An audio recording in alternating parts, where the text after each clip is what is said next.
Olá, muito boa tarde a você que está conosco aqui no Notícias Agrícolas, de olho no mercado, de olho nas movimentações e nas precificações lá em Chicago.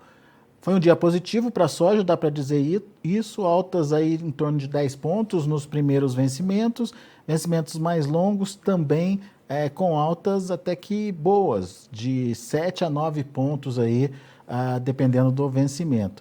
O destaque do dia foi o trigo, que subiu forte lá em Chicago, altas de quase 30 pontos.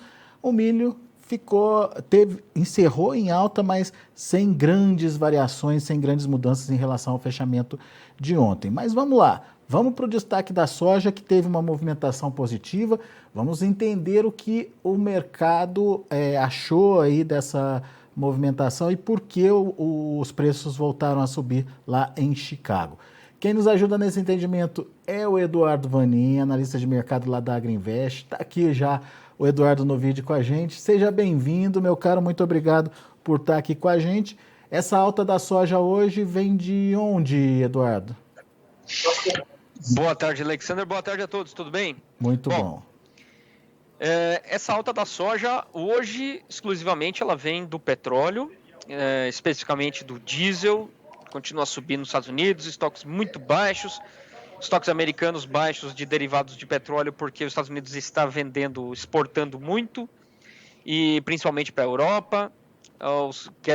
Até aqui no escritório a gente brinca que os Estados Unidos comprou o problema da Europa, que é esse plano de redução das importações de petróleo da Rússia.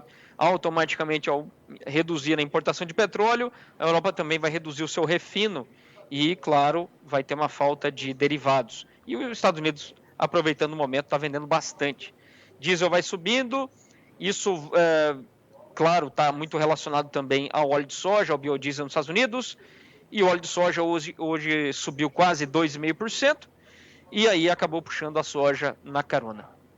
É uma reviravolta, né? Porque o óleo semana passada apanhou, não foi, Eduardo? Apanhou bem.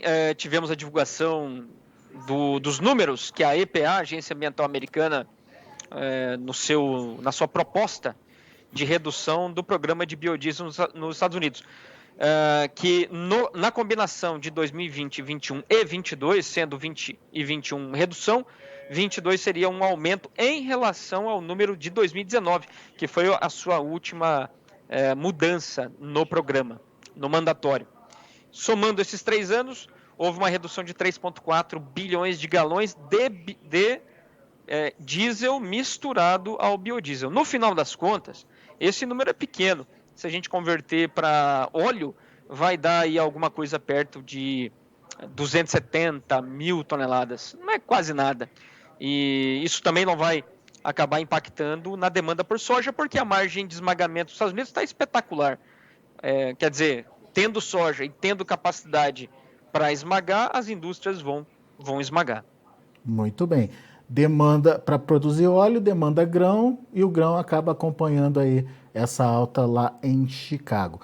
Agora, o Eduardo, outro fator que a gente está acompanhando e que a gente está tentando entender é a evolução das vendas americanas, né? Da última vez que a gente conversou, você tinha alertado já para um programa quase completo aí de venda da safra velha e falou para a gente prestar atenção nas vendas de safra nova. Como é que estão esses dois fatores? Como é que está esse movimento de venda da soja americana? Bom, amanhã nós temos mais uma atualização das vendas semanais americanas. Já passou de 100%, vai continuar crescendo. Nós vamos ter uma revisão desses números agora da semana que vem, quinta-feira, o próximo relatório de oferta e demanda. E o USDA vai ter que revisar para cima esse número para a temporada essa agora, 21-22, que acaba no final de agosto. Vai ter que revisar para cima. Eu diria que nesse momento teria que revisar para cima em pelo menos mais 800 mil toneladas ou até 1 milhão de toneladas. Tira do estoque, né? Isso automaticamente aperta os estoques americanos de passagem para nova. Uhum. E a safra nova? E a safra nova está um colosso, está recorde, as vendas antecipadas. Até a semana passada, 10 milhões e 500 mil toneladas. Disparadamente o maior número para essa época do ano. Se continuar vendendo nesse ritmo, vai passar o recorde anterior, que foi na temporada 2021, quando na virada as vendas antecipadas eram de quase 30 milhões. Quer dizer, o programa americano 2021 ele começou bem forte já, o que parece que também vamos ter para a temporada 22-23. Agora, é China comprando? Dá para bater o martelo nisso? Sim, se a gente pegar o que já está no nome da China, somado a metade do que está para destino desconhecido, que é uma modalidade que a China usa muito, a China vai ter 70% desse volume de 10 milhões e 500. Eduardo, essa compra antecipada da China é um problema para nós aqui no Brasil? Isso significa que a China está aproveitando essa diferença de preços do atual momento para o segundo semestre? E vai comprar menos do Brasil, no final das contas? Sim, isso é fato, até porque nós não temos soja. E se nós tivéssemos uma safra normal, seria um grande problema. Mas como nós temos uma baita quebra, é uma adequação necessária. Os Estados Unidos a China está comprando mais dos Estados Unidos, principalmente lá para frente, porque é para lá que as margens estão melhores. Simplesmente porque o custo da matéria-prima importada é menor também. Temos duas questões. Uma, os contratos mais longos têm um bom desconto ainda em relação aos mais curtos. Exemplo, contrato novembro, olhando aqui na minha tela, hoje fechou com um desconto em relação ao julho, que é o spot, de $1,55. $1 por bushel, $1,55 por bushel. O novembro mais barato do que o julho. E também temos o frete marítimo, que mais para frente é mais barato do que o spot. Somando essas duas coisas, a soja importada chega lá na China para embarque em novembro, dezembro, janeiro, fevereiro, com desconto mais ou menos de $80 por tonelada em relação aos embarques mais curtos, junho, julho, por exemplo. Mas isso significa que, por exemplo, aqui no Brasil a gente está vendo que a demanda chinesa está fraca. É o problema da Covid por lá? Ou isso significa uma estratégia nova da China para, enfim, diminuir as compras do Brasil? Tem as duas coisas. O nível que o produtor quer vender no Brasil é muito acima do que o nível que o chinês pode pagar. E aí nós temos a trading no meio desse caminho. Que ela tem que dar vazão, ela tem os seus ativos, seu programa, seus clientes lá na ponta que ela tem que estar sempre fornecendo. E a trading nesse meio, se ela continuar fazendo soja, ela vai perder dinheiro. Então, nesse ponto, as tradings tendem a encerrar o programa da soja mais cedo, isso já vem acontecendo, e aí vai entrar mais cedo também no programa do milho. Naturalmente, o volume que a China está importando do Brasil é menor, e aí, claro, com menos soja, esmaga menos. É uma tendência que ela já vem desde aí do final do ano passado, e acabou emendando com essa quebra de safra, e acabou emendando também com essa política de tolerância zero da China. Então, a coisa acabou encaixando. Brasil com menos soja, China com menos demanda. E aí a gente tem parece que numa relação de oferta e demanda, temos mais ou menos um ponto de equilíbrio aí. Mas até que ponto a soja na mão do produtor pode ser um problema, Eduardo? Bom, aí vamos olhar caso a caso. No caso do Mato Grosso, onde sabemos que por causa do plantio, do excesso de chuva durante a colheita, temos muita soja variada. Essa soja variada ela não aguenta uma armazenagem muito longa. E aí o produtor precisa sair com essa soja em algum momento ainda, agora nessas próximas semanas. Se o programa de exportação, dependendo do corredor, se encerrar, o produtor vai ficar com essa soja e aí ele vai ter que encontrar os seus caminhos. Principalmente os produtores que não têm perto uma indústria, que nesse momento ficariam muito contentes com essa soja variada porque está dando uma margem muito boa. Mas o produtor tem que ficar atento à sua logística, à sua região, para ver até que momento que essa janela de exportação vai estar aberta. Quer dizer, segurar a soja nesse momento não é uma boa estratégia para todo mundo, então? Exatamente, para todo mundo não. É claro que quando a gente olha lá e vamos lá no outro extremo, lá no Rio Grande do Sul, onde a quebra foi muito grande, uma produção aí que parece que vai ser o número final menos de 10 milhões de toneladas, temos um esmagamento de 7 milhões local, quer dizer, a exportação vai ter que ser a menor possível, considerando já um estoque de passagem que normalmente o Rio Grande do Sul tem de 1 milhão e meio, quer dizer, Rio Grande do Sul não. A soja lá que tem é suficiente apenas para o esmagamento local. É uma soja que vai ser, ao longo do ano, muito disputada. Aí o produtor gaúcho fica, de certa forma, confortável. Quem tem soja nesse ano tem mais está tranquilidade. confortável. Agora, um outro fator que eu queria trazer para a nossa conversa e que tem a ver com a negociação da safra americana, porque bate lá no dólar, é a questão desse anúncio dos juros, aumento dos juros lá nos Estados Unidos. Parece que aumentou, mas não aumentou, né, Eduardo? Pelo menos a sinalização de um aumento comedido, é isso? E como é que a gente traduz isso para o produtor e o impacto disso para o dólar? Bom, hoje uma agenda super importante que o mercado vinha esperando, essa decisão de juros, os detalhes para as próximas reuniões também. Lembrando também que daqui a pouco, depois do mercado, nós temos o Copom. E o ponto é o seguinte, agora o câmbio aí tô olhando aqui, está 4,90, caindo já 1,15. Outras moedas também, por exemplo, o dólar australiano, está subindo agora 2,3%. A moeda da China, que vinha desvalorizando pra caramba, agora está ganhando um tiquinho aí contra o dólar, agora está 0,4 de ganho. Então veja, realmente, como você falou, a alta de juros vai acontecer, isso já estava esperado, 0,5%. Essa é a maior dose de alta de juros para uma reunião, desde lá de maio do ano 2000. Mas havia também uma possibilidade, dado a inflação muito forte, de que na próxima reunião viesse 0,75, quer dizer, uma dose ainda maior. E não veio. E quer dizer, não vai vir, segundo até a declaração do presidente do BC americano. Não devemos ter altas de 0,75%. Devem ter mais altas de meio. Bom, aí foi o primeiro alívio. O segundo alívio é o tamanho do balanço do BC americano, que inchou, foi para 9 trilhões de dólares. Antes do Covid, estava caindo, veio abaixo de 4 trilhões e em um pouco espaço de tempo, 2 anos, aí chegou a 9 trilhões.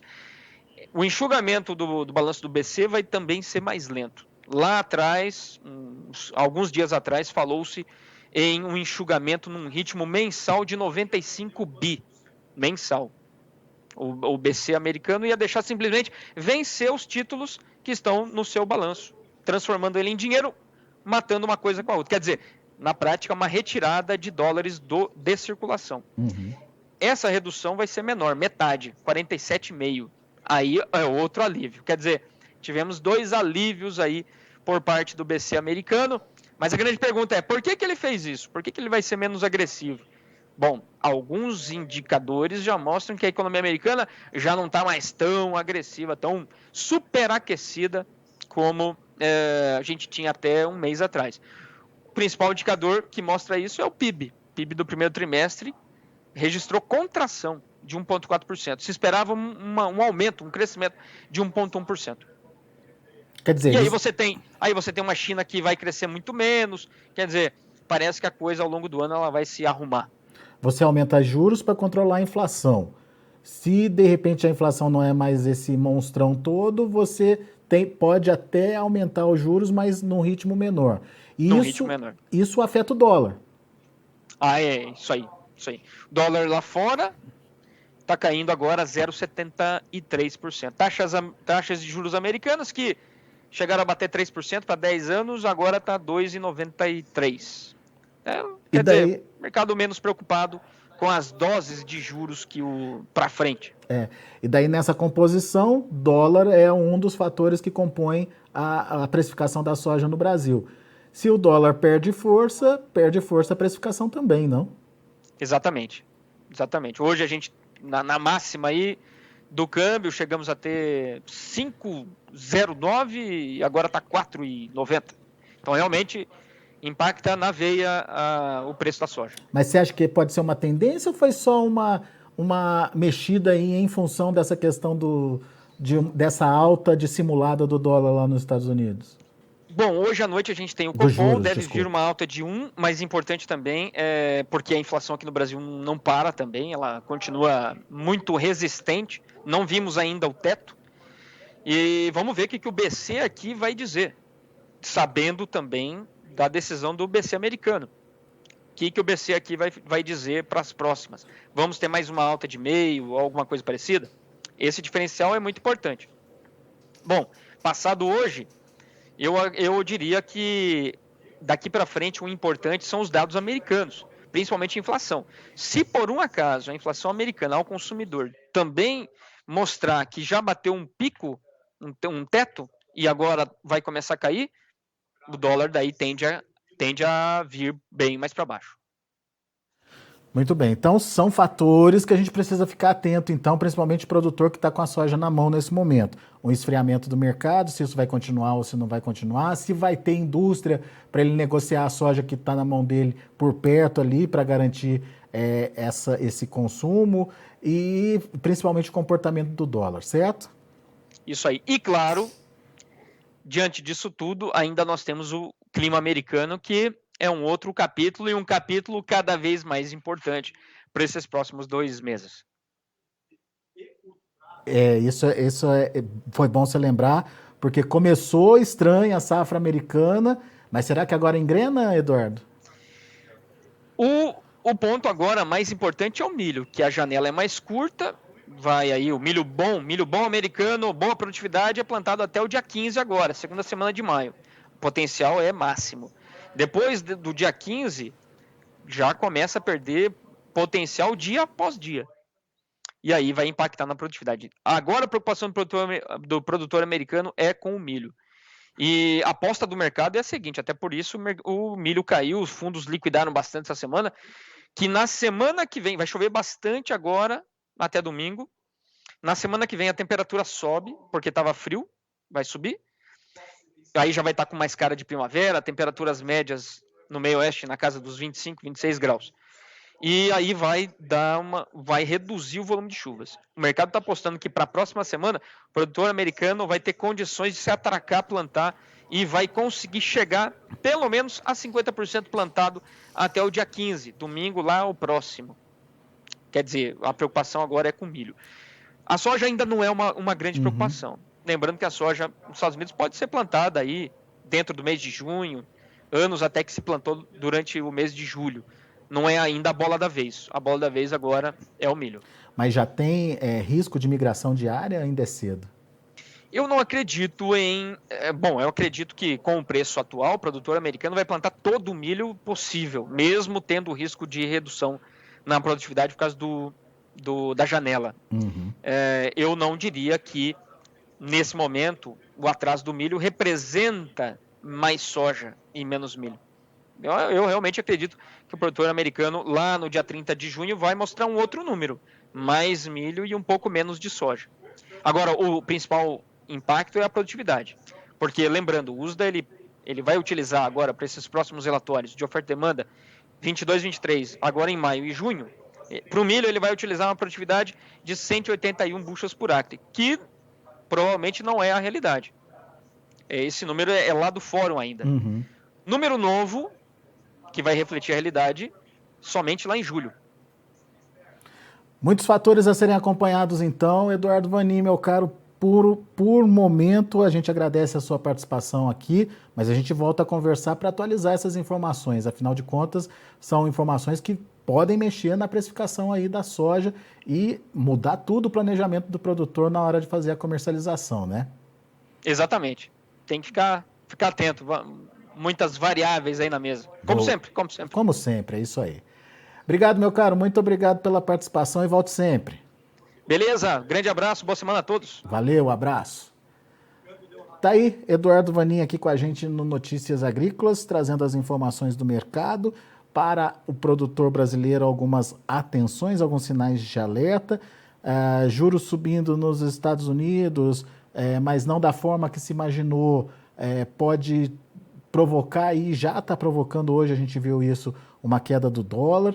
Hoje tem juros brasileiros também, a ata do Copom deve trazer, a reunião do Copom deve trazer aí mais um avanço, e se de fato houver um incentivo aí dos juros, atrai mais dólar para o país, mais pressão aí sobre as cotações. Além disso, tem a China, que está dando preferência para as compras de segundo semestre, ou seja, para as compras da safra nova americana, do que para comprar no Brasil. Por enquanto não é um problema, porque segundo o Eduardo, está regulando aí a demanda deles com a oferta nossa, que esse ano é menor, mas pode ser um problema para aquele produtor que está com muita soja na mão e que não tem muitas alternativas de venda que não a exportação. Se encurtar o nosso programa de exportação, isso passa a ser um problema para esse produtor. Então, fique atento aí às dicas que são muito importantes aí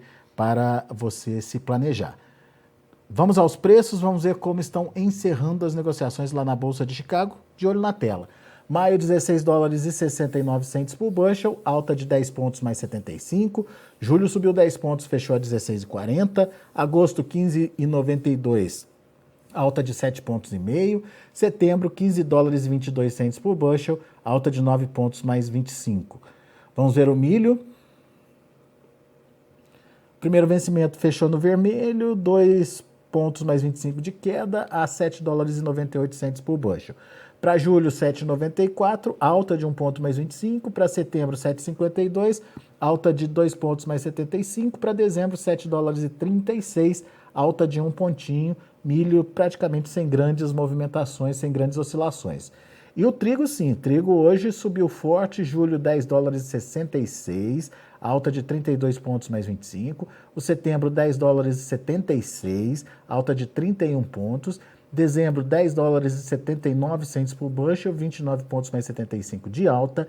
E o março, 10 dólares e 81 cents por bushel, 29 pontos de elevação. São os números, portanto, já de fechamento do mercado. A gente fica por aqui. Agradeço muito a sua atenção e a sua audiência. Notícias Agrícolas, 25 anos ao lado do produtor rural. Participe das nossas mídias sociais no Facebook Notícias Agrícolas, no Instagram, @Notícias Agrícolas e em nosso Twitter, @Notiagre. E para assistir todos os nossos vídeos, se inscreva no YouTube e na Twitch Notícias Agrícolas Oficial.